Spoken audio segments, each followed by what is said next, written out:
Ya jóvenes, nuevamente,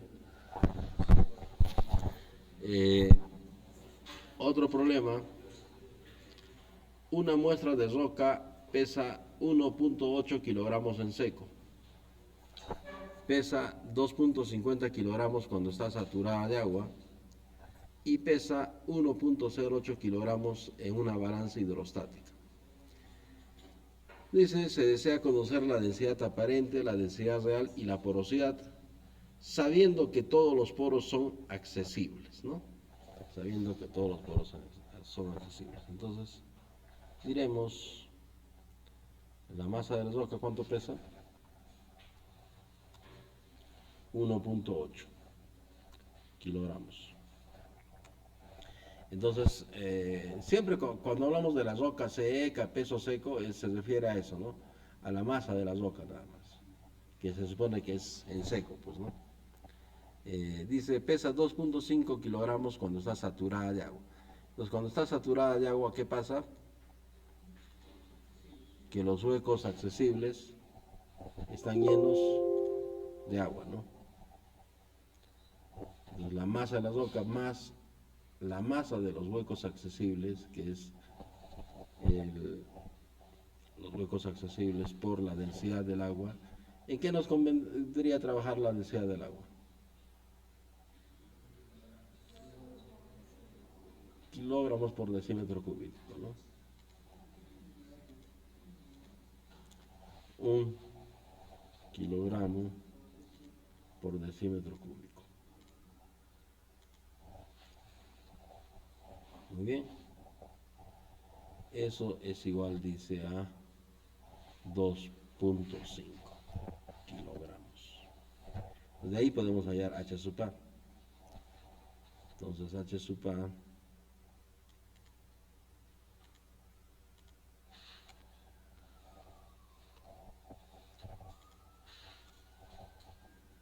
H sub A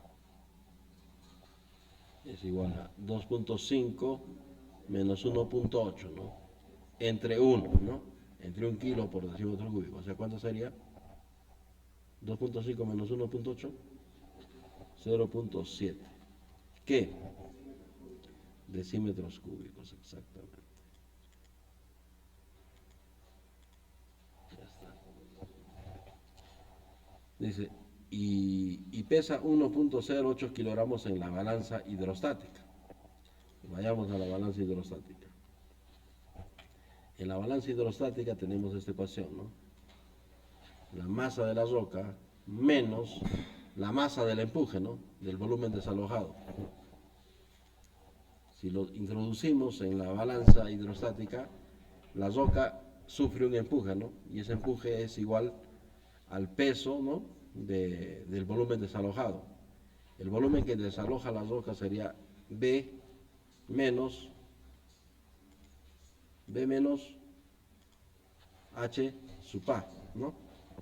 Porque el agua sí penetra en los huecos accesibles por la densidad, que es esto, 1 kilo por decímetro cúbico. Eso dice es igual a ¿cuánto? A 1.08 kilogramos. Muy bien. Entonces, como acá ya tenemos H sub A, tenemos también M, podemos hallar el volumen aparente de la roca, ¿no? Reemplacemos los valores y calculemos el volumen aparente de la roca. La masa vale ¿cuánto? 1.8, la masa de la roca, y eso es en kilogramos. H sub A vale 0.07, 0.7. La densidad ya se supone que es 1 kilo por decímetro cúbico, que haría esto, ¿no? Si quieren como ecuación, le pongo así, menos igual a 0, para simplificarlo acá. No sé qué sale esto.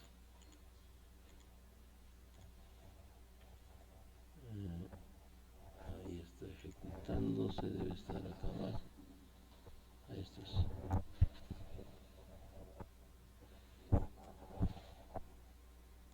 Entonces, como ven, de ahí B vale ¿cuánto?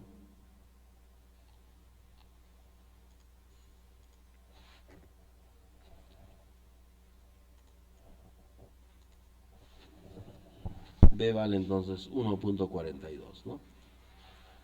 B vale 1.42. ¿En qué unidades sería? Decímetros cúbicos, exactamente.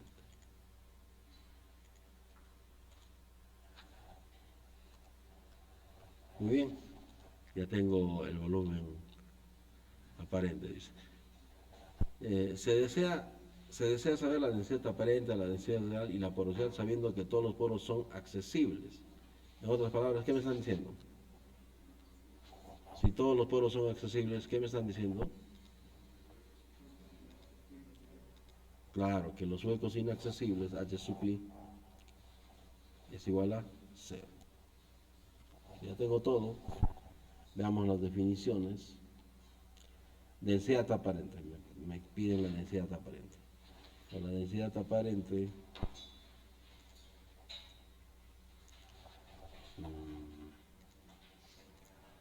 la densidad aparente es igual a la masa sobre el volumen aparente, ¿no?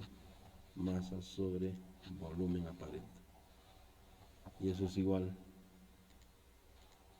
La masa es 1.8 kilogramos. El volumen aparente 1.42. Entonces la densidad será 1.8 entre 1.42.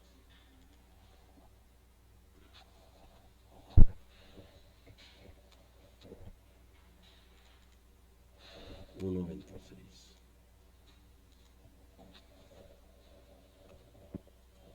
Kilogramos por decímetro cúbico, ¿no?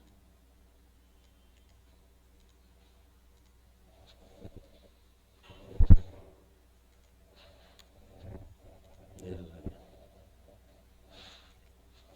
¿Qué más nos pide?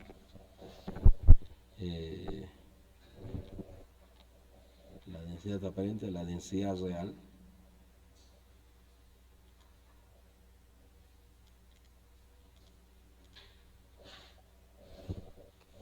La densidad real es masa sobre volumen real.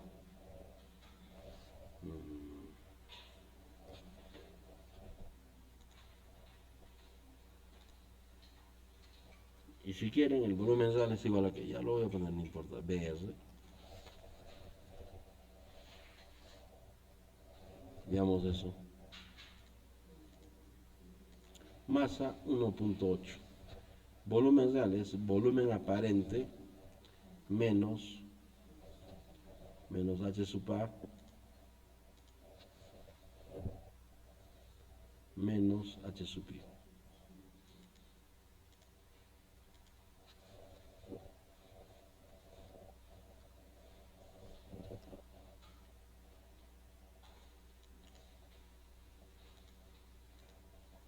Voy a empezar por el bombazo.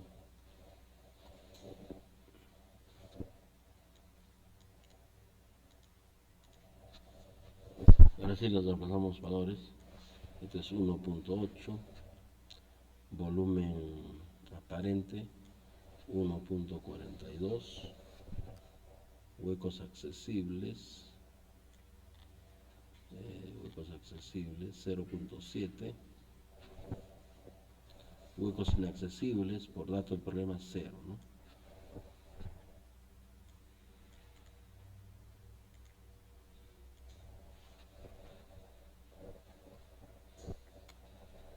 Entonces, 2.5.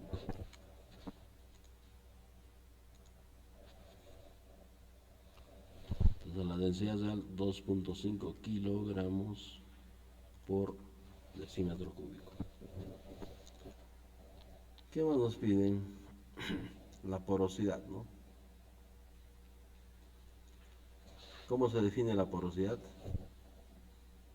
La porosidad absoluta, por ejemplo.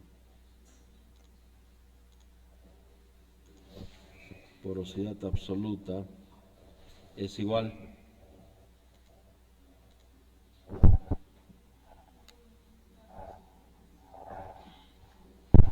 ¿recuerdan?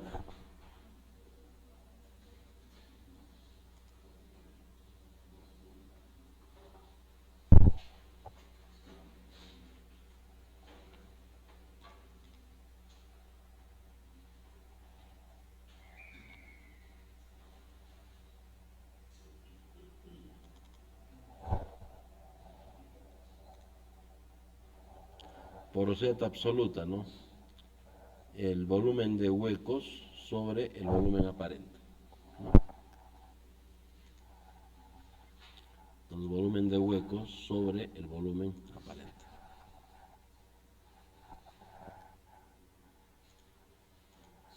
Volumen de huecos será H sub A más H sub I, o sea, 0.7, ¿no?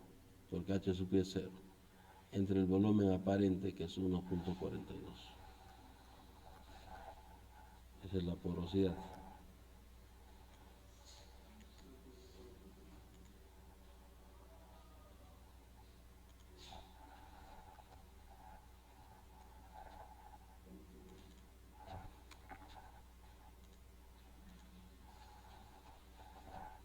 $49, ¿no? Sí, en porcentaje le pueden también poner 49% si quieren.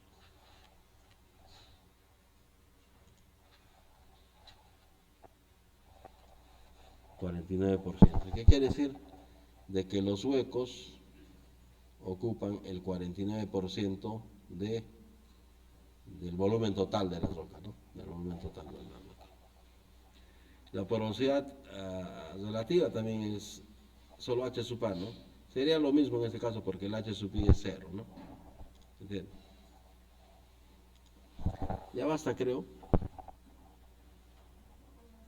¿Mm? ¿Problemas más largos? No hay más.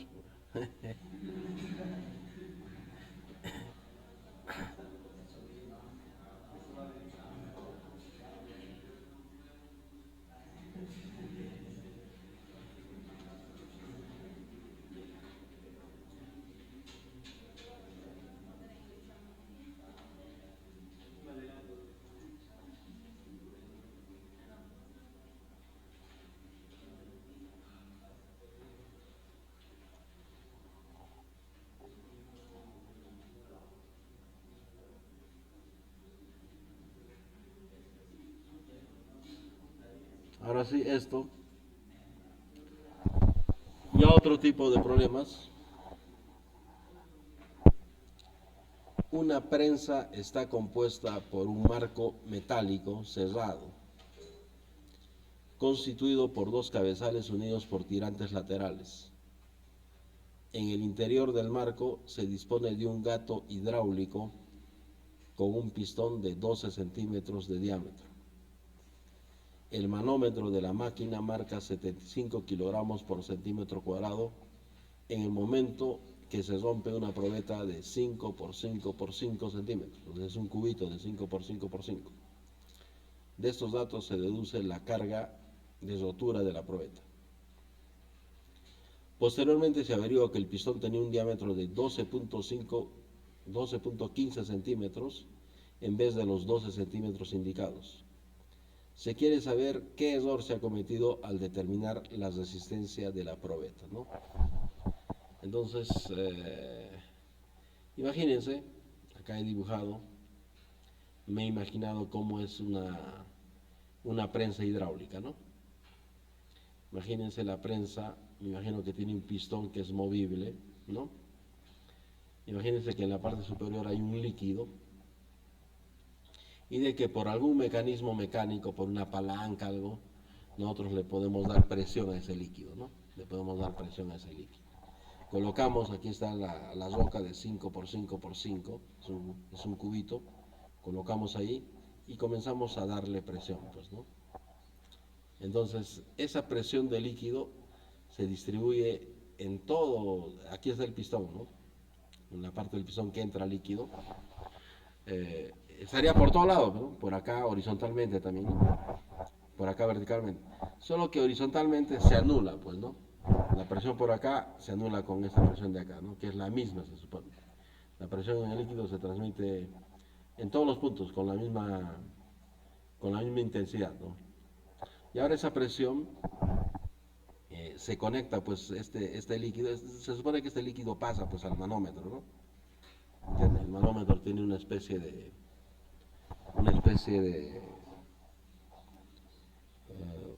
lengüeta, vamos a decir, como un globito que entra, pues, y cuando sube la presión hace que esta agujita varíe. ¿entiende? Entonces nosotros le vamos a dar presión poco a poco, ¿no? Entonces la presión va a aumentar. Esa presión hace que la presión esta por el área del émbolo que está arriba, ¿no? Produce una fuerza, ¿no? Una fuerza para abajo. Muy bien. Entonces nosotros le vamos dando presión poco a poco y llega un momento, dicen, que la roca se destruye, ¿no? Dice, en ese momento, ¿no? La presa compuesta en el interior del silicón de gato hidráulico, no con pistón de 12. El manómetro de la máquina marca 75 kilogramos en el momento en que se rompe la probeta. Ya le hemos estado dando presión y la presión, este manómetro nos marca, ¿no? Nos da que la presión es de 75 kilogramos por centímetro cuadrado. Es un manómetro, ¿no? Lo podemos poner, ¿no?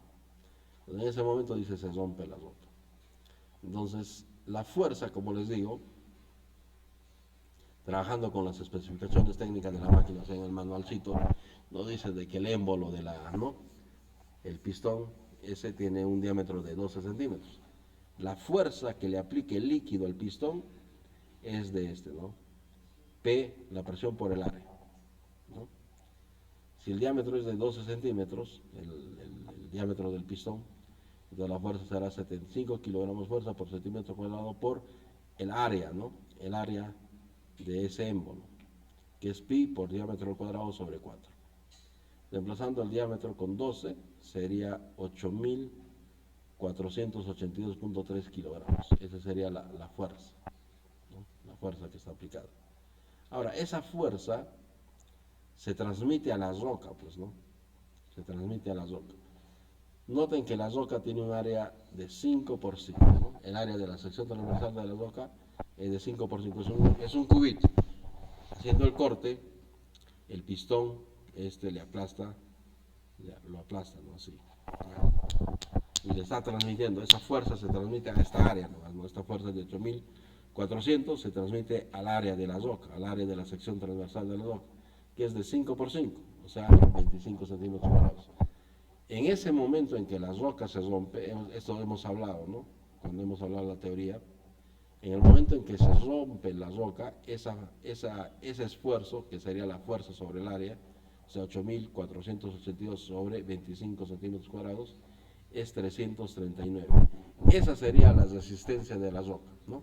O sea, esa roca resiste un esfuerzo de 339 kilogramos fuerza por centímetro cuadrado, ¿no? Más que eso no soporta porque cuando le pones un esfuerzo mayor se rompe, ¿no? Si tienen alguna duda me preguntan, ¿ya? Muy bien. Sin embargo, dice, ustedes como buenos ingenieros verifican el diámetro del pistón, ¿no? Con un vernier, con algo verifican el diámetro del pistón y resulta de que no es de 12 centímetros, sino de 12.15 centímetros. Entonces tendríamos que volver a recalcular. El manómetro sigue marcando 75 kilogramos, ¿no? Ahí no hay ningún problema. En la presión no está el problema, sino que el émbolo no tiene 12 centímetros de diámetro, sino 12.15. Por tanto, la fuerza que se le aplica será mayor, ¿no? Entonces, esa fuerza va a ser 75 kilogramos por centímetro cuadrado, lo que nos marca el manómetro, por el área real, ¿no? El área real del émbolo, que será pi por diámetro cuadrado sobre 4. Entonces, el diámetro ya no es 12, es 12.15 y eso saldría 8.695. O sea, la fuerza real no era como estábamos suponiendo 8.400, ¿no? Sino es 8.600. Y entonces el esfuerzo que rompe a la roca será 8.695 entre su área, entre 25, ¿no? Esta fuerza es lo que rompe, pero a esta área, ¿no? Entonces el esfuerzo será de 347. O sea, el esfuerzo real o la resistencia real de la roca es 347 y no es este 339, ¿no? Ahora, una forma de medir el hedor, porque hay un montón de definiciones de hedor, ¿no? Una forma es, por ejemplo, el hedor medio cuadrático y hay tantas cosas, ¿no? En este caso, simplemente la diferencia entre estos valores, ¿no? El valor, vamos a decir, un valor X o un valor que han calculado, un valor erróneo en este caso, ¿no? Menos el valor real, ¿no? En valor absoluto, ¿me entiendes? La diferencia entre esos dos valores en valor absoluto sobre el valor real, ¿no? Sobre el valor real. Muy bien. Eso sería 339 menos 347, valor absoluto de eso, entre 347 por 100, para darle en porcentaje. Eso sale 2.45%. En valor absoluto, ¿no? En valor absoluto, por eso esto es positivo. 2.45%. ¿Entendido? ¿Entendido esta parte o no? Más o menos así son nuestras, en principio, simplificando, eso es nuestra máquina universal, ¿no? Es algo hidráulico y le va sometiendo a presión, ¿no? En algún momento se rompe la roca, ¿no? Se rompe la roca y a ese esfuerzo que rompe la roca se le llama resistencia, ¿no? Resistencia, resistencia.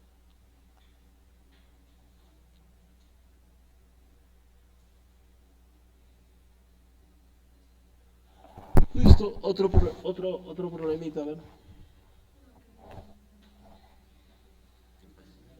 Parecido es. El volumen de conjunto de un saco de cemento, dice, es 0.03333 metros cúbicos, ¿no? 0.03 metros cúbicos. Su oquedad es del 45%. Se pide determinar el peso de litro, sabiendo que la densidad real del cemento es de 3.05 kilogramos por decímetro cúbico. Muy bien, el peso de litro, definido como DC o abreviado como DC, es P sobre B, dice. Observación, se trata de calcular la densidad aparente, ¿no? Entonces el peso de litro es una terminología, pero que significa la densidad aparente, ¿ya? La densidad aparente. Dice, la oquedad se refiere a la suma de los huecos accesibles y los huecos que hay entre grano y grano del cemento. El cemento, imagínense como si fuera un polvillo, un polvo de roca, ¿entienden? Más o menos, un polvo de roca. Entonces son granitos, ¿no? Son pequeñitos, pero son granos, ¿no? Imagínense como unas piedritas, pues, ¿no? Entonces, si tienen un montón de piedritas, entre piedra y piedra hay un huequito, huecos, ¿no? A eso se le llama oquedad, ¿ya? Dice, oquedad se refiere a la suma de los huecos accesibles y los huecos que hay entre grano y grano del cemento. Imagínense, como les digo, al cemento como unos granitos, ¿no? Bien pequeñitos, pero no dejan de ser granos, ¿entienden? ¿Ya? Son como polvo de roca. Muy bien. Entonces, el H sub I para el cemento es cero, ¿no? No hay huecos inaccesibles. Es polvo de roca, ¿no? Los huecos inaccesibles están rotos. Y justamente así se hace, ¿no? El cemento, cuando se fabrica, se funde primero la roca, ¿no? La roca caliza con la arcilla en unos hornos a unas temperaturas bien altas, a 1300 grados, ¿no? Se funde la arcilla con la caliza, ¿no? Esos son los insumos principales. Prácticamente se le quita todo el agua y se funde.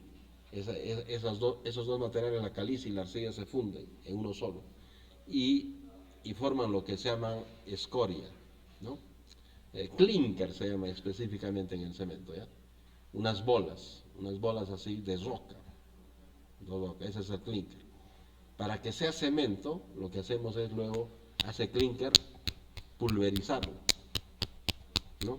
Se lo vuelve polvo, ¿no? Con unas máquinas moledoras. Entonces es polvo de roca, ¿entiendes? Es polvo de roca. Entonces el H sub I es igual a cero, o sea, los huecos inaccesibles son cero. En este caso nos dan este volumen. El volumen del cemento es el volumen aparente, ¿ya?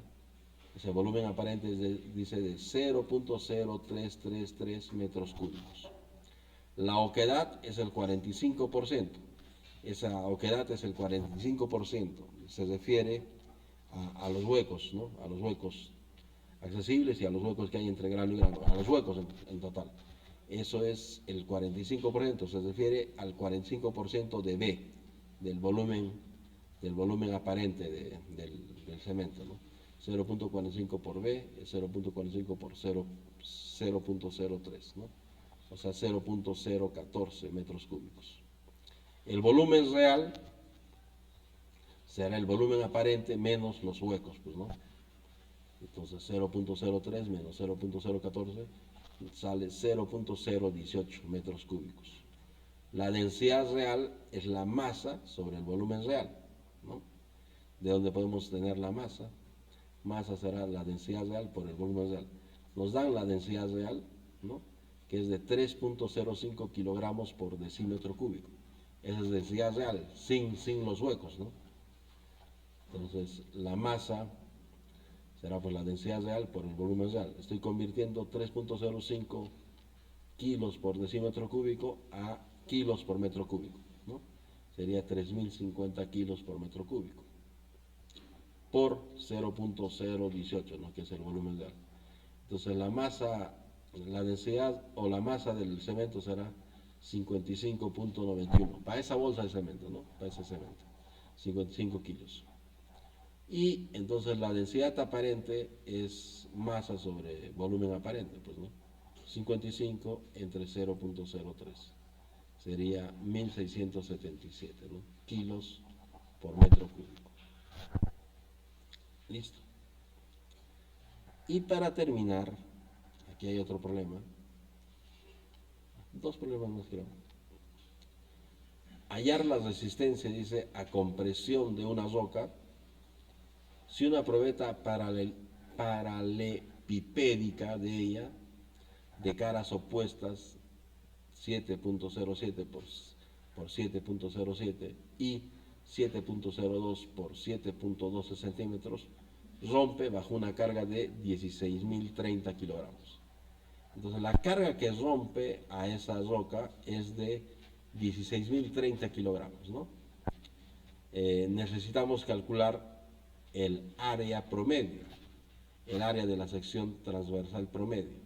Una cara, dice, de estas tiene 7.07 por 0.7 y la cara opuesta tiene 7.02 por 7.12. Entonces, el promedio del área de la sección transversal será 7.07 por 7.07 más 7.02 por 7.12 entre 2, ¿no? Son dos caras entre 2.